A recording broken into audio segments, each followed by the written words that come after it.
Paz de Cristo, queridos, é com alegria e com satisfação que mais uma vez nós estamos aqui para abençoarmos as vidas de professores e alunos da EBD.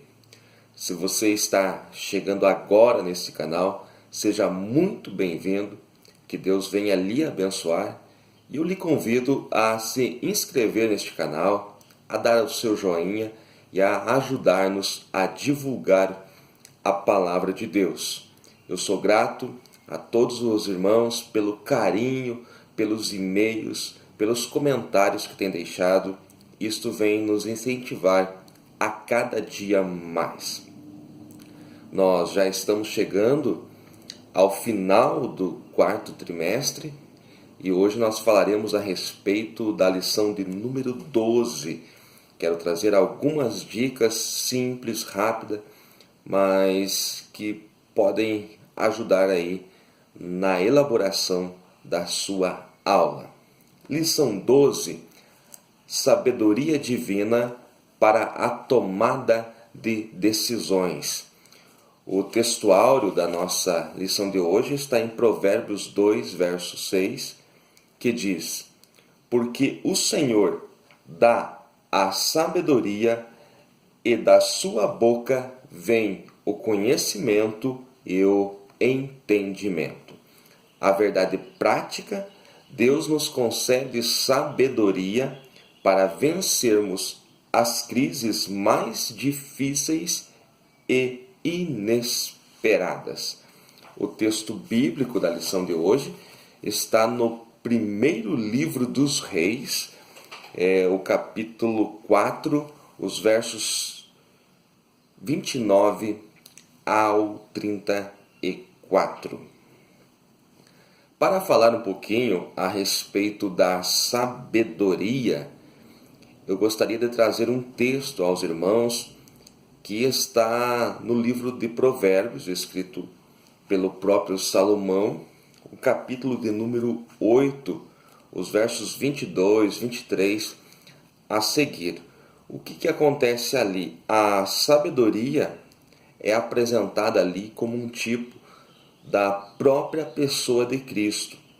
Então, em Provérbios 8, aparece a pré-existência da sabedoria, que é a própria pessoa de Cristo na eternidade. Se você olhar para Provérbios 8, versos 23 a seguir, diz assim: desde a eternidade fui estabelecida, desde o princípio, antes da origem da terra.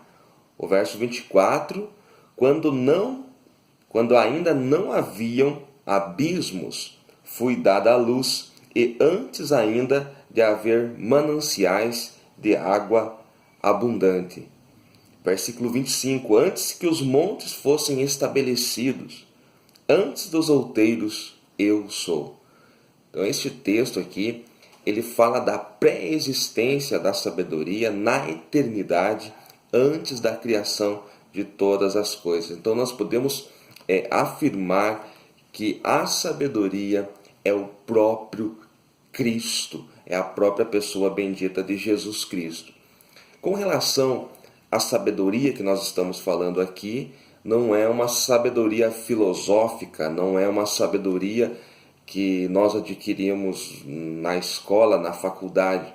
Nós não estamos falando de conhecimento humano, nós estamos falando da sabedoria divina.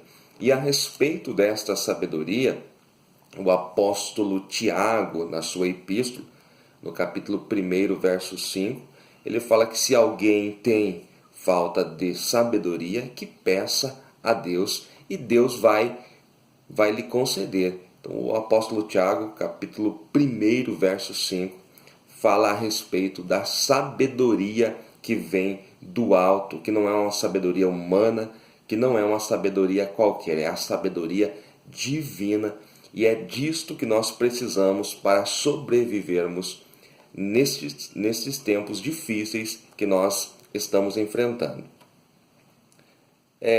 Eu digo aqui que todos nós passaremos assim por momentos decisivos em nossas vidas. E esses momentos exigirão de nós a sabedoria do alto. Há circunstâncias na vida em que nós temos que tomar uma decisão. E é aí que nós precisamos ter uma direção, uma orientação divina para que nós possamos fazer o melhor e andarmos dentro daquilo que o Senhor planejou para nós.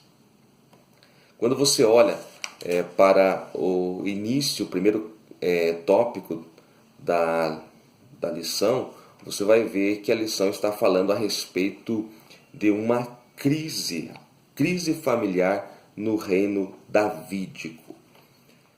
Quais são os motivos da crise no final do reino de Davi? São vários, mas eu queria aqui elencar dois.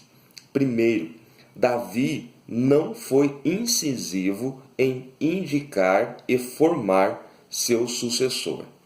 Davi já está adiantado em idade, os seus dias estão chegando ao fim e ele não foi incisivo em indicar e formar o seu sucessor.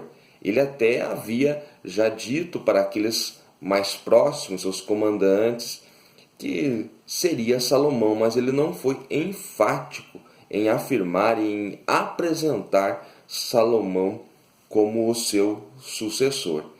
E o pior que pode acontecer a um líder é ele não formar um sucessor. Está chegando o final, está chegando o fim de uma carreira, o final do seu tempo, e há uma transição a seguir e ele ainda não formou o seu sucessor, ele não formou pessoas que vão ocupar o seu lugar. E aqui nós vemos que Davi, que foi um grande vencedor nas batalhas, um homem que fez belos salmos, o homem segundo o coração de Deus, aqui nós vemos uma falha em Davi em não ser incisivo em indicar seu sucessor e também em apresentá-lo ao povo para que não houvesse certas crises que houve aqui, incluindo o fato que aconteceu com Adonias, que tentou usurpar o trono. Outro problema aqui é que a crise ela foi resultado das consequências do pecado de Davi. Uma família em ruínas, e isto causou falta de autoridade em Davi dentro da sua própria casa. Então Davi ele era um grande vencedor nas batalhas, um grande guerreiro, porém dentro da sua própria casa lhe faltava autoridade. E por que lhe faltava autoridade? Por causa das crises que Davi teve ao longo da vida, incluindo o seu pecado, o caso com Betseba, que era a mãe de Salomão, que foi mãe de Salomão, e também o homicídio de Urias. Aí você me diz, mas Márcio, Deus não perdoa? Deus não o perdoou? Deus perdoou a Davi. Deus apagou os seus pecados porque ele confessou e deixou. Porém, as consequências do pecado, elas são evidentes a seguir na vida de Davi, assim como na vida de qualquer um que comete pecado. Sempre que o homem se arrepende, sempre que o ser humano está disposto a recomeçar, Deus lhe perdoa, mas as consequências, elas ficam. E Davi, sendo um grande vencedor, um grande guerreiro nos campos de batalha, dentro da sua casa, lhe faltava autoridade. Se você olhar para 1 Reis, capítulo 1 e o versículo 6, com relação a Adonias, que tentou usurpar o trono, o texto bíblico diz que Adonias nunca tinha sido contrariado por seu pai. Davi nunca falava a Adonias, não faça assim, meu filho. Ele não tinha autoridade para isso. Então, a família de Davi, ela foi bem conturbada e houve crises familiares, como ficou evidente nos seus últimos dias. Com relação a Salomão, após o fato de Salomão assumir o trono, Betseba interceder por Salomão junto ao rei Davi, e Salomão assumir o trono. Adonias em seguida foi morto. Então, no capítulo de número 3 do livro de 1 Reis, nós vemos que Salomão amava o Senhor. E aqui eu quero meditar em alguns versículos. 1 Reis, capítulo 3, versículo 3, diz que Salomão amava ao Senhor Jeová e andava nos caminhos de Davi, seu pai, mas ainda oferecia os seus sacrifícios e queimava incenso nos lugares altos. Então, Salomão ainda não tinha uma fé definida. E veja que fato interessante. Seu pai Davi, que foi o autor de tantos salmos, um homem chamado segundo o coração de Deus, e Salomão tinha essa dificuldade, que ele amava o Senhor Jeová, mas ainda queimava sacrifícios nos lugares altos. Não tinha uma fé definida, como você vê em 1 Reis 3, verso 3. Até que foi a Gibeão. A versão que eu estou usando, do pastor Alderi Nelson Rocha, diz: até que o rei foi a Gibeão, verso 4, para oferecer sacrifícios, porque aquele era o alto principal. Ali, sobre aquele altar, Salomão ofereceu 1000 holocaustos. Até que ele foi a Gibeão. Gibeão, onde estava o altar de holocaustos, todas as peças do tabernáculo, porém não estava ali a arca, né? Estavam todas as peças do tabernáculo, menos a arca da aliança, que estava em Jerusalém, como Davi havia levado anteriormente. E ali em Gibeão, Salomão fez algo que nunca ninguém fez antes. Salomão ofereceu 1000 holocaustos, como está escrito no texto. E eu aprendo aqui algo maravilhoso, que para mim receber algo de Deus, às vezes eu quero algo para mim que eu nunca vi antes, que nunca Deus fez antes. Para mim conquistar esta bênção, eu também preciso sacrificar. Eu preciso fazer algo que ninguém nunca fez antes. O que Salomão fez aqui é algo inédito na Bíblia Sagrada. É algo inédito na história. Ele ofereceu 1000 holocaustos. Em compensação, Deus também fez algo que ele nunca havia feito antes. O revestiu de sabedoria, lhe deu sabedoria abundante, como nunca deu a outro homem. Então eu aprendo que depois que nós sacrificamos o nosso melhor, o Senhor se revela, como você vê no verso 5, que diz assim: em Gibeão, pela noite, o Senhor Jeová apareceu a Salomão em sonhos, e assim Deus lhe disse: pede-me o que quiseres que eu te dê. Depois que sacrificamos aquilo que nós temos de melhor, aí sim o Senhor se revela. O Senhor, o coração de Deus, ele não é atraído quando nós oferecemos sacrifício, mas sim quando nós damos o nosso melhor. Sabedoria e justiça, tudo o que Deus quer que o homem tenha. Quando Deus diz a Salomão: pede-me o que quiseres que eu te darei, ele poderia pedir riqueza, ele poderia pedir a derrota de todos os seus inimigos, ele poderia pedir que tivesse um nome elevado, mas não, ele pediu discernimento, sabedoria, conhecimento do alto. Para quê? Para que ele pudesse julgar retamente o povo de Deus. Tudo que Deus quer encontrar no homem é sabedoria e justiça, e são atributos que ele mesmo dá para o homem. O grande problema é que às vezes eu não peço sabedoria. O grande problema é que às vezes nós estamos tão preocupados com as nossas coisas, com os nossos pequenos problemas, que as nossas orações, elas se resumem a pedir a Deus coisas supérfluas, coisas que são para o nosso dia a dia, coisas que só dizem a respeito ao meu eu, ao ego.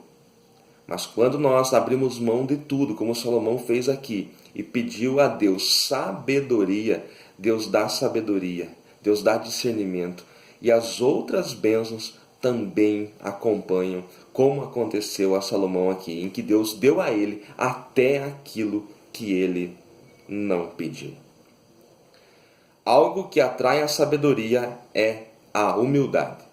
A humildade atrai a sabedoria, conforme eu vejo em 1 Reis 3, verso 7, quando Salomão diz assim: E tu, ó Senhor Jeová, meu Deus, fizeste com que teu servo reinasse, sucedendo a Davi, meu pai.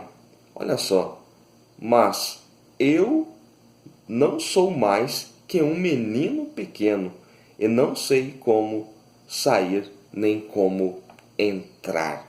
Ou seja, Salomão se colocou em seu lugar. Ele declarou que não teria condições sozinho de reinar sobre este tão grande povo, sobre o povo de Israel. Ele declarou dependência total do Senhor. E aqueles que têm corações humildes, quebrantados, que reconhecem quem são, atraem o coração de Deus e Deus lhes dá sabedoria. O que Deus abomina é a arrogância. Você pode notar que sempre que você encontra um arrogante, você pode notar que é um tolo, porque pensa que sabe muito, mas na verdade não sabe que caminho está tomando, não sabe para onde está indo. A sabedoria que o Senhor deu a Salomão fez com que ele também se tornasse agradável às nações vizinhas. E assim ele fez alianças que lhe ajudaram, que lhe beneficiaram na construção do templo. Ele fez aliança com o Irã, ele fez alianças com o Egito, com outros reinos vizinhos. Eu aprendo aqui que aquele que é sábio, ele torna-se agradável. Ou seja, as pessoas elas querem estar perto dele. As pessoas querem ter um relacionamento com ele. De maneira que, ao contrário de Davi, Salomão não teve inimigos. Porque a sabedoria que Deus lhe deu fez com que ele tivesse alianças com os países vizinhos, com as nações vizinhas. E assim ele pôde construir o templo, que era o maior projeto de Davi, construir o templo. Ele pôde fazer isto com maior facilidade, porque tinha os povos vizinhos como aliados. O homem sábio, ele tem alianças que vão lhe ajudar a trilhar o caminho do propósito divino. É impossível um homem e uma mulher de Deus ser sábio e não ser agradável àqueles que estão ao seu redor. Sempre que Deus dá sabedoria a um homem, a uma mulher, as pessoas querem estar perto, as pessoas querem ter relacionamento, porque ele tem algo diferente, que não é apenas conhecimento humano, mas sim sabedoria do alto. Depois de construída a casa, quando eles foram inaugurar esta casa, e isso está no primeiro livro dos Reis, o capítulo de número 8, também é abordado algo aqui na lição. No verso de número 10, diz que uma nuvem encheu a casa do Senhor Jeová, de tal modo, verso 11, que os sacerdotes não podiam deter-se em pé para ministrar por causa da nuvem, porque a glória do Senhor enchera a casa do Senhor Jeová. Ou seja, eles começaram ali a adorar, a sacrificar ao Senhor na inauguração desta casa, na consagração desta casa, que a presença do Senhor foi atraída pela adoração. Quando a nuvem de glória enche a casa, nós perdemos a nossa base. Não há resistência. Então, quando eu vejo aqui que os sacerdotes não conseguiram ficar de pé diante da glória do Senhor que encheu esta casa, eu aprendo que quando nós somos envolvidos na glória, em meio à glória do Senhor, então nós perdemos a nossa base, nós não conseguimos ficar de pé, nós não conseguimos resistir. Tamanha é a glória do Senhor, tamanha é a grandeza da presença do Senhor, que nós não resistimos. É algo maravilhoso quando a glória do Senhor invade a casa. E quando eu digo casa aqui, eu não estou me referindo a um templo como o de Salomão, a um prédio, mas eu estou me referindo à nossa casa, que é o templo do Espírito Santo. Nós não resistimos à glória do Senhor, então nós nos quebrantamos diante desta presença gloriosa, conforme está aqui em 1 Reis 8, verso 11. Eu concluo dizendo que o Senhor está sempre pronto a dar sabedoria e graça para aqueles que lhe pedirem. E eu lhe digo mais, um conselho: não tome decisões sozinho. O Senhor é Deus eterno e sabe todas as coisas. Todas as tomadas de decisões que estão diante de você, é necessário que você coloque na presença do Senhor. É necessário que você interceda ao Senhor e peça a sabedoria divina para que você possa fazer o melhor. Quando fazemos isto, a chance de nós errarmos é inexistente, porque nós colocamos a nossa decisão nas mãos do Senhor e o Senhor sempre faz o melhor para os seus filhos. Lembre-se do conselho de Tiago: se alguém tem falta de sabedoria, peça a Deus e com certeza Deus lhe dará. Que você tenha uma aula abençoada, que você tenha um final de ano muito abençoado e que você possa crescer na graça e no conhecimento de Jesus Cristo. Amém.